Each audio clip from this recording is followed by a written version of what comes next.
Hello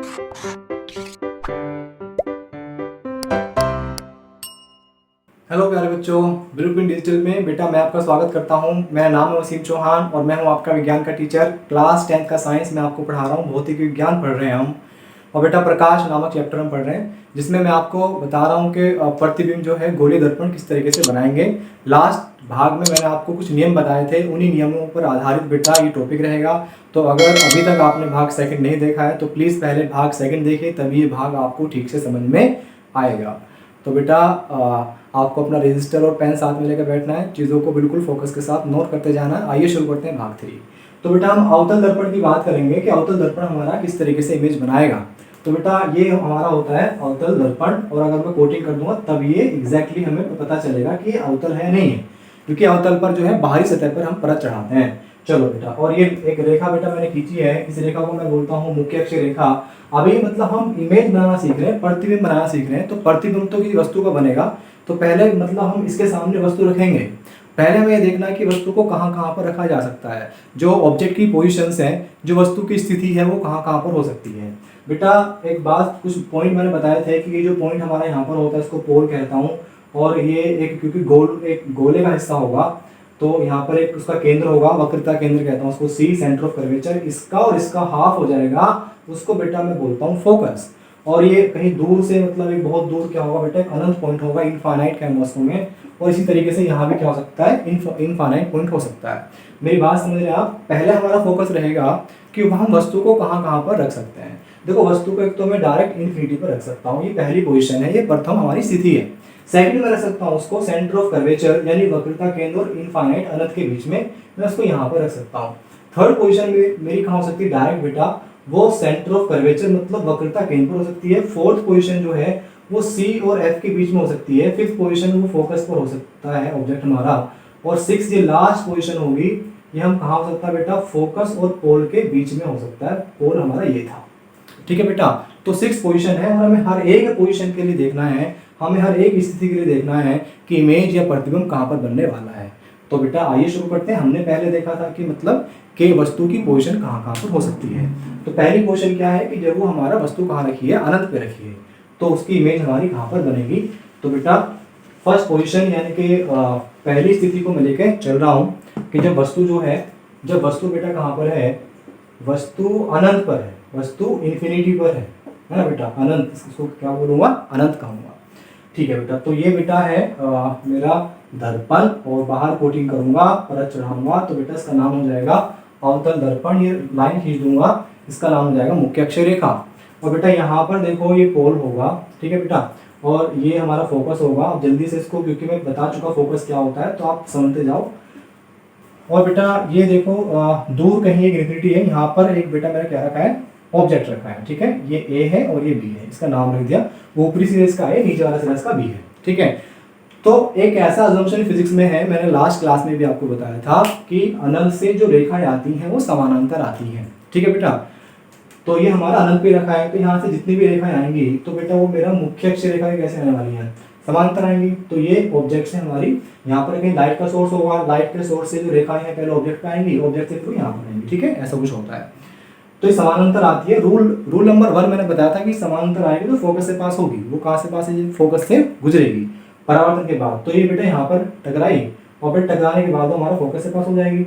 अब हमें बनाना है प्रतिबिंब। प्रतिबिंब बनाने के लिए कम से कम आपको 2 जो परावर्तित किरणें हैं उनका प्रतिच्छेद मिलना जरूरी है। मैं फिर रिपीट कर रहा हूँ, प्रतिबिंब के लिए 2 परावर्तित किरणें जो मतलब परावर्तन के बाद आपस में उनका कटना, उनका प्रतिच्छेदन जरूरी है, ठीक है बेटा, इंटरसेक्शन बोलते हैं इंग्लिश में।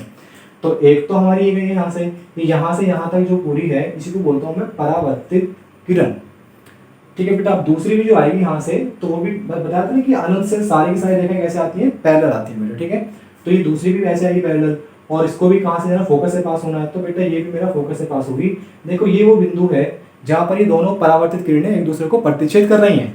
तो जिस बिंदु पर प्रतिच्छेद करेंगी बेटा, वहीं पे जाके क्या बन जाना है, इसका प्रतिबिंब बन जाना है। तो प्रतिबिंब यहाँ पर इसका बन जाएगा फोकस पर। तो पहली बात क्या ध्यान रखनी है कि अगर वस्तु मेरा कहाँ पर रखी है, अनंत पर रखी है, इनफाइनाइट पर रखी है, तो उसका प्रतिबिंब कहाँ बनेगा बेटा, फोकस पर बनेगा। और ये वास्तव में ऐसा हो रहा है, रियल में ये रेखाएं आपस में काट मतलब एक दूसरे को प्रतिच्छेद कर रही हैं, तो यहाँ पर जो इस प्रतिबिंब का या प्रतिबिंब की प्रकृति होगी वो वास्तविक होगी, वास्तविक प्रतिबिंब बनेगा।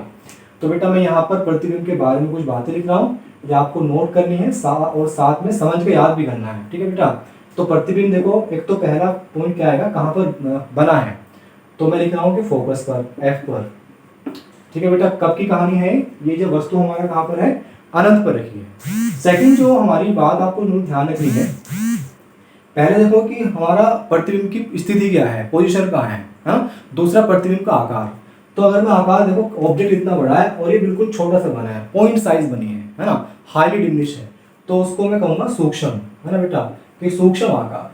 तो ऑब्जेक्ट अगर मतलब बड़ा है, काफी बड़ा ऑब्जेक्ट होगा, तो फोकस पर अगर उसका प्रतिबिंब बना है तो सूक्ष्म आकार का बनेगा। अब तीसरा क्या है, इसकी प्रकृति क्या है, इसका नेचर क्या है। नेचर मतलब मैं बता चुका कि ये वास्तव में रियल में ये प्रतिच्छेद कर रही हैं, तो जब रियल में प्रतिच्छेद करेंगी, वास्तव में प्रतिच्छेद करेंगी, तो प्रतिबिंब भी बेटा वास्तविक होगा। तो यहाँ पर जो बेटा प्रतिबिंब बनना है वो वास्तविक बनना है। और देखो जब इसको ढंग से ऑब्जर्व किया गया तो ये जो इमेज बनी थी, इसकी प्रतिबिंब बना था, वो इस रेखा के नीचे बनता है, नीचे बनता है। तो नीचे बनेगा तो उल्टा बनेगा, क्योंकि ऑब्जेक्ट तो इसके ऊपर रखा है और ये इसकी इमेज जो बनी है वो नीचे बनी है, तो मतलब प्रतिबिंब कैसा बनेगा बेटा, उल्टा बनेगा। तो ये चार बातें आपको बिल्कुल ध्यान रखनी है। फोकस पर बनेगा, सूक्ष्म आकार का होगा, वास्तविक, वास्तविक क्यों होगा, क्योंकि वास्तव में वो आपस में टच कर रही है, एक दूसरे को प्रतिच्छेद कर रही है, और उल्टा क्योंकि इस लाइन के नीचे बनना है। तो ये बेटा मेरा फर्स्ट पोजीशन थी, ठीक है, इसको नोट कर लिया होगा आपने। अब मैं सेकंड पोजीशन पे बढ़ रहा हूँ। सेकंड पोजीशन क्या बताई थी कि अब इस बार क्या होगा, ऑब्जेक्ट हमारा दर्पण की तरफ को बढ़ना शुरू होगा। तो वस्तु इस बार कहाँ पर आएगा बेटा, वस्तु कहाँ पर आएगी इस बार, वो इन्फिनिटी तथा सी के मध्य आएगी, ठीक है। सी का मतलब बताया था वक्रता के, सी के मध्य। तो बेटा अब देखो ध्यान से सुनो बिल्कुल बात आप, अगर ये मेरा दर्पण है, बाहर कोटिंग कर दूंगा मैं इसको, तो इसका नाम हो जाएगा बेटा अवतल दर्पण। और यहाँ से अगर मैं एक लाइन खींच दूँ ऐसे करके, इसका नाम हो जाएगा प्रिंसिपल एक्सिस, ये पोल हो जाएगा, और बेटा ये फोकस हो जाएगा, और यहाँ पर सेंटर ऑफ कर्वेचर यानी वक्रता केंद्र, इन्फिनिटी। ऑब्जेक्ट बेटा इस बार यहाँ पे रखा है, फर्स्ट में कहाँ पे था वो, डायरेक्ट वो था अनंत पे। अब ये ए भी हो जाएगा, ऊपर ए नीचे बी। और देखो यहाँ से क्या हो सकता है कि एक रेखा मेरी आएगी बेटा यहाँ से, और समानांतर आएगी। समानांतर आती है तो उसको मैंने बताया था नियम क्या बताया था, परावर्तन के बाद तो बेटा हमारा कहाँ से, फोकस से पास आती है, फोकस से पास जाएगी, इसी को बोलता हूँ परावर्तित किरण। प्रतिबिंब बनने के लिए दो परावर्तित किरणों का प्रतिच्छेद होना जरूरी होता है। तो बेटा अब सेकंड क्या है, मानो सेकंड एक रेखा यहाँ से आ रही है और सेंटर ऑफ कर्वेचर से आ रही है। सेंटर ऑफ कर्वेचर से आने वाली कहाँ जाती है, वो सेंटर ऑफ कर्वेचर से वापस जाती है। तो अगर ये सेंटर ऑफ कर्वेचर से आएगी बेटा इस तरीके से, तो जैसे आई थी वापस कैसे जाएगी, आ तो रही है ऐसे, जब वापस जाएगी तो वापस जाती हुई बन जाएगी परावर्तित किरण। तो परावर्तित किरण, ये वाली परावर्तित किरण थी और ये वाली भी क्या है, परावर्तित किरण है। ये दोनों यहाँ पर काट रही है बेटा, तो यहाँ से जहाँ पे काटेंगी, यहाँ से लेकर ऊपर तक बेटा इसका क्या बन जाएगा, प्रतिबिंब बन जाएगा, ठीक है। तो आप देखो यहाँ पर जो बिंदु था वस्तु का वो बी था, यानी यहाँ पर क्या रहेगा, बी रहेगा, उसको मैंने बी डैश मान लिया है। ये ए है तो मैंने यहाँ पर उसको ए डैश मान लिया है। तो इसका ए ऊपर था, इसका ए डैश नीचे है, इसका बी यहाँ था, इसका बी डैश यहीं पे है। मतलब इमेज जो है इस लाइन के नीचे बन रही है, उल्टी बन रही है, ठीक है बेटा। जल्दी से प्रतिबिंब के बारे में लिखते हैं, जो जो बातें मैं आपको बताया था। पहली बात लिखनी होती है प्रतिबिंब कहाँ पे बना है, तो प्रतिबिंब बना है सी और एफ के बीच में। कब, जब वस्तु जो है सी और अनंत के बीच में रखी है। तो बेटा कहाँ बनेगा प्रतिबिंब, सी तथा एफ के मध्य, कहीं भी बन सकता है, लेकिन कहाँ बनेगा वो, सी तथा एफ के मध्य कहीं भी बन सकता है, यहाँ पे कहीं बन सकता है। सेकंड जो है आकार की बात करेंगे, तो आप खुद देखो कि वस्तु का आकार इतना है और ऑब्जेक्ट अभी छोटा है उससे, तो बेटा उसका प्रतिबिंब का आकार क्या होगा, छोटा, है ना बेटा। और थर्ड देखो, तीसरा जो उसका प्रतिबिंब के बारे में बात करनी है हमें, ये रियल में ऐसा हो रहा है, वास्तव में किरणें आपस में काट रही हैं, तो बेटा जो उसकी प्रकृति होगी वास्तविक होगी, वास्तविक होगी। और चौथा जो होगा, इसके नीचे बनी है तो बेटा उल्टी बनेगी, ठीक है। तो ये हमारा उल्टा प्रतिबिंब बनेगा। तो ये हमारा सेकंड पोजीशन थी जब हमने वस्तु को रखा था इन्फिनिटी तथा सी के बीच में। थर्ड केस करते हैं बेटा हम तेजी से। इस बार वस्तु जो है वो डायरेक्ट कहाँ पर आ जाएगी, वक्रता केंद्र पर आ जाएगी, मतलब सी पर आ जाएगी, ठीक है बेटा। तो वस्तु कहाँ पर है इस बार, थर्ड केस है ये। और तीसरा केस है जब वस्तु बेटा कहाँ पर है, सी पर है। सी का मतलब क्या होता है, वक्रता केंद्र होता है। तो ये बेटा मेरा दर्पण, बाहर में परत कर दूंगा इस पर, तो ये हो जाएगा कौन सा मेरा अवतल दर्पण। ये पोल हो जाएगा बेटा, यहाँ पर फोकस हो जाएगा, यहाँ पर हो जाएगा वक्रता केंद्र, ये इन्फिनिटी के दूर हो जाएगा। यहाँ पर बेटा मेरा इस बार क्या रखा है, ऑब्जेक्ट रखा है, वस्तु रखी है। ये ऊपर ए और यहाँ नीचे उसका नाम बी, ए बी नाम का वस्तु यहाँ पर रखी है। अब क्या होगा बेटा कि यहाँ से अगर पहला नियम फॉलो होगा कि यहाँ से समानांतर रेखा जा रही है, समानांतर रेखा को परावर्तन के बाद कहाँ से पास होना होता है, फोकस से पास होना होता है। तो ये फोकस से बेटा मेरी पास हो जाएगी, ऐसे निकल जाएगी। ओके बेटा, दूसरा क्या है, दूसरा नियम देखो, मतलब मैंने बताया था कि जब जब आपको प्रतिबिंब बनाना है तो दो परावर्तित किरणों को प्रतिच्छेद कराना आपको जरूरी है।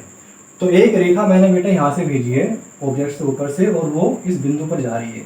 तिरछी जब जब आएगी तो जितना ये एंगल होगा उसी एंगल के साथ बेटा हमारे यहाँ से वापस जाएगी। ठीक है, तो ये जब यहाँ से इतना एंगल बना के बेटा वापस जा रही है तो सुनना बात ध्यान से मेरा, ये आपतित किरण थी, लेकिन अब ये टकराने के बाद परावर्तन हो गया इसका।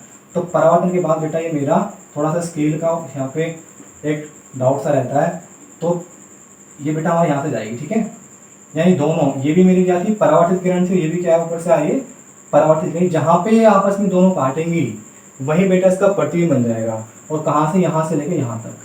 ठीक है बेटा, तो यहाँ तो साफ साफ दिख रहा है हमें कि सी पर अगर हमने क्या रखा है, वस्तु रखी है, तो उसका प्रतिबिंब भी कहाँ बनना है बेटा, सी पर बन रहा है।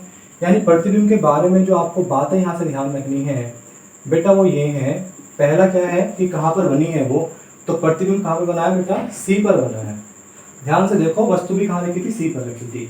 हम किसकी बात कर रहे हैं बेटा, अवतल दर्पण का केस है हमारा। किसका केस है, अवतल दर्पण का। ठीक है बेटा, सेकंड देखो, हमने देखा उसकी पोजीशन, अब हम देखेंगे उसका आकार कि प्रतिबिंब का आकार क्या होगा। बिल्कुल इक्वल साइज है, जितना बड़ा हमारा वस्तु है उतनी ही बड़ी बेटा उसका क्या बन रही है, प्रतिबिंब बन रहा है। यानी कि बेटा जो आकार होगा वो हमारा क्या होगा, यहाँ पर समान होगा। ठीक है, और तीसरी बात वही कि वास्तव में ऐसा हो रहा है, तो वास्तविक है बेटा। अगर प्रतिबिंब का प्रकृति पूछेगा तो वास्तविक है, क्योंकि ये परावर्तित किरणें वास्तव में काट रही हैं।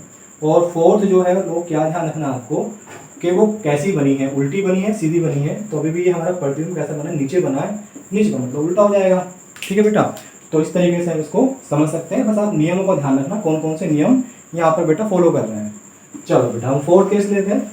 फोर्थ केस में क्या होगा कि वस्तु फिर और अधिक जो है दर्पण की तरफ को बढ़ेगी बेटा। ठीक है, अब वस्तु सी और एफ के बीच में आ जाएगी। ठीक है, जल्दी से देखो फोर्थ केस।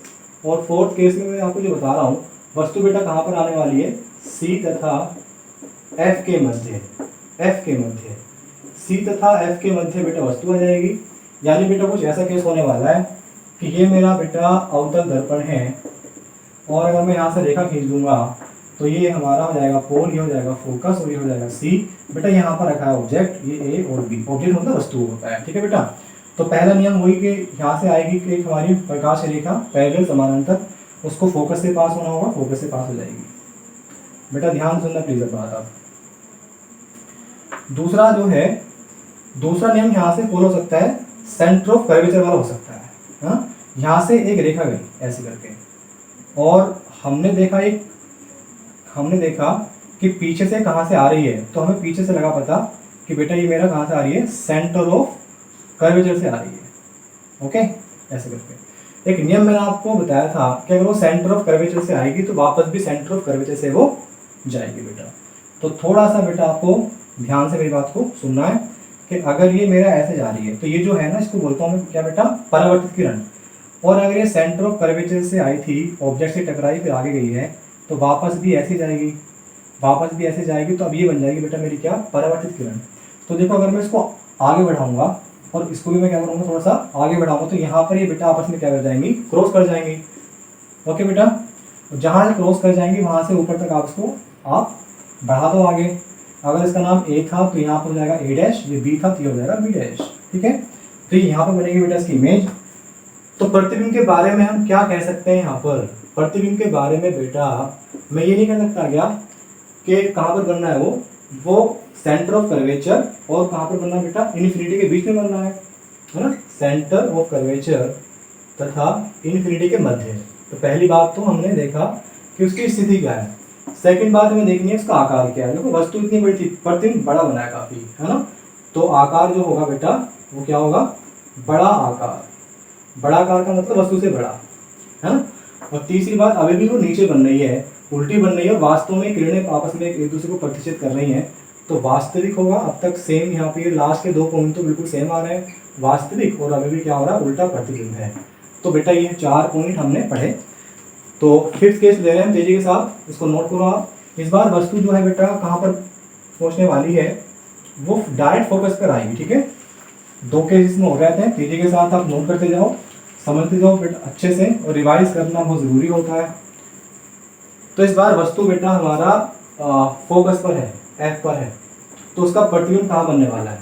देखो अगर ये बेटा मेरा बेटा एक अवतल दर्पण है, और यहाँ से रेखा खींची मैंने ऐसे करके, इस रेखा को मैंने बोला है मुख्य अक्ष रेखा, आप बोलो जाएगा, और बेटा यहाँ पर फोकस और यहाँ पर आएगा सेंटर ऑफ कर्वेचर। यहाँ पर ऑब्जेक्ट रखा है इस बार डायरेक्ट फोकस पर, तो ये ए हो जाएगा बेटा, ये बी हो जाएगा। यहाँ से अगर एक लाइन जाएगी पैरेलल, तो उसको फोकस से पास होना होगा, ये बेटा फोकस से मेरा ऐसे करके निकल जाएगी। और दूसरा मैं एक रेखा को यहाँ से भेज रहा हूँ, एक प्रकाश की रेखा है, प्रकाशी किरण जो ऑब्जेक्ट से टकरा रही है पहले, फिर आगे जा रही है और दर्पण से टकरा रही है, सेंटर ऑफ कर्वेचर से जाने वाली वापस वहीं से जाती है बेटा। तो थोड़ा सा आपको इस यहाँ पर ध्यान से मेरी बात को सुनना है। तो जब भी वापस ऐसे आएगी तो ये 2 रेखा ऐसे जाएंगी, ठीक है। और मैंने बता दिया कि प्रतिबिंब को बनने के लिए प्रतिच्छेद किरणों का मिलना जरूरी होता है।